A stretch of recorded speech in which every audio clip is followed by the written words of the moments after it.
Bang, let's get it. We have 6 player props from the MLB and the NBA on PickFinder.app. This is PickFinder.app. The code is really Rico. You get 10% off for life.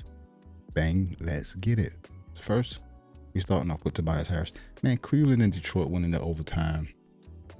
And I'm not complaining.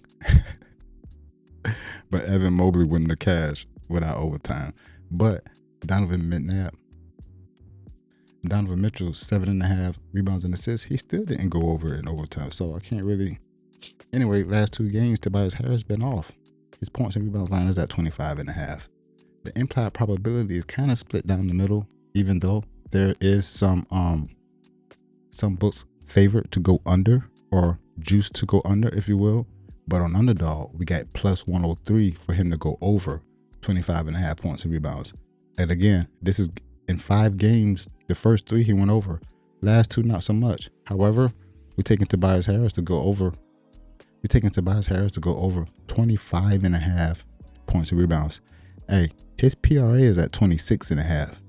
Matter of fact, the points and rebounds is at 24.5 on Underdog. I'm taking that. And then I'm going to pair that with De'Aaron Fox at 16.5 points.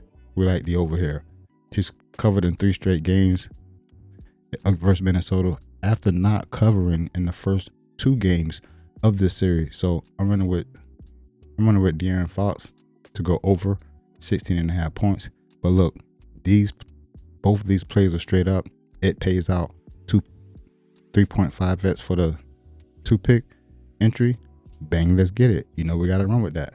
Next, Terrence Shannon at 8.5 points and rebounds. I know that's low, and I know he missed 2 out of the 5 games against San Antonio.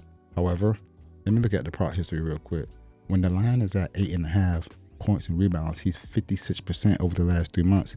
Now, he needs to play over 20 minutes. He's played under 20 minutes in back-to-back games. Let me make sure nobody's missing. Dante DiVincenzo been out, but he needs to play over 20 minutes, or at least 20 minutes. But at 8.5 points and rebounds, I'm all over this. And this is Terrence Shannon Jr. at 8.5 points and rebounds, and it's not on Underdog. However, his points line is at 6.5.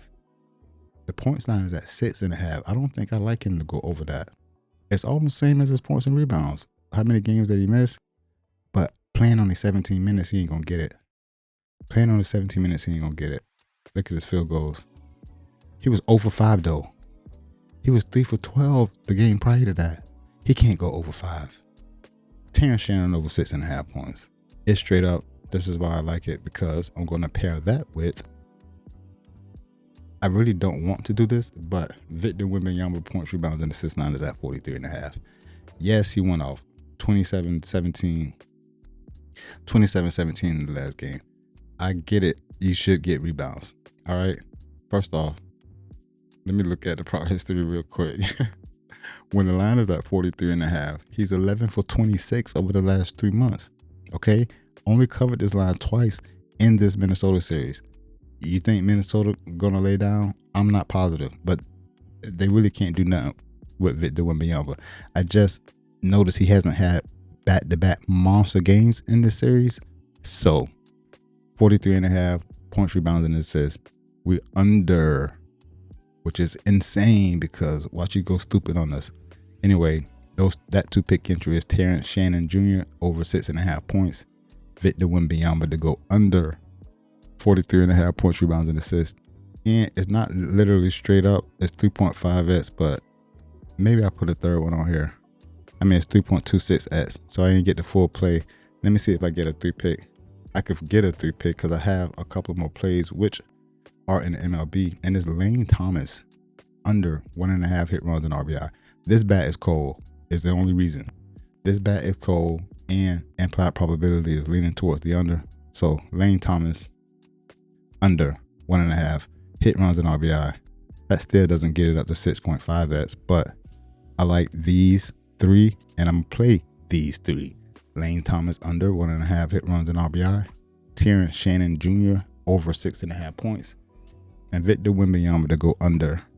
I'm sorry, Terrence Shannon Jr. is higher than 6.5 points, and Victor Wembanyama to go under 43.5 points, rebounds, and assists. I don't know why I'm afraid of that one. I did have another play, which is Starling Marte to go under 1.5 hit runs and RBI. This bat is not hot. He faces off against K. I don't know who that is, but Sterling Sharp has no at bats versus that starting pitcher. I was gonna start with that. I will add that to another slip and play some sharp plays with it. But over on Daily Grind Fantasy, we got nothing. Well, not a lot. But if I take Starling Marte to go under 1.5 hit runs and RBI, it's not straight up. So I need to build a slip, but I don't have enough to build with. But the top 2 plays that are valuable enough to put on a 2-pick entry, Julius Randle plays on Friday. Byron Buxton under 1.5 total bases. Let's see if I can run with that one. If it's total bases, it is straight up. Bang, let me get one more.